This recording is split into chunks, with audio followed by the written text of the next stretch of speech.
As is so often the case with Gene Deitch Tom and Jerry cartoons, I don't know how I feel about Tall in the Trap. There were things about this that I liked, there were things that I definitely didn't.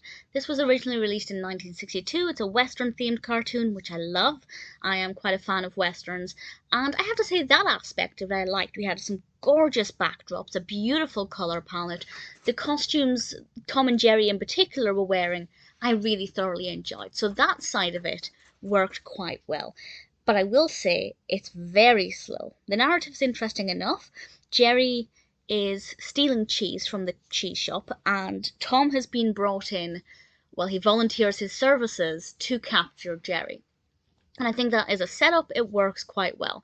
But it takes quite a while to get there. There's this really long shot of just all of the buildings, and it's just really slow to progress. And it's kind of like they didn't have enough time to fill the full thing, so they kind of expanded on some of the earlier bits, which just didn't put me in the best of moods because it wasn't the best of starts. Something else that I hated is the mouth movements of the human characters, particularly the owner of the cheese shop. His mouth movements don't seem to reflect his speech. The sheriff, not so much, but with him, I just found that it didn't work very well. I think the reason it's not so much with the sheriff is because the sheriff talks very slowly, and it's much easier to synchronize.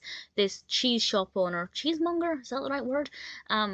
Is obviously yelling and shouting and rage that Jerry is stealing his cheese, so his movements are much more, his speech is much quicker, so I guess harder to synchronize with the animation, but I just thought it was not a very good effort.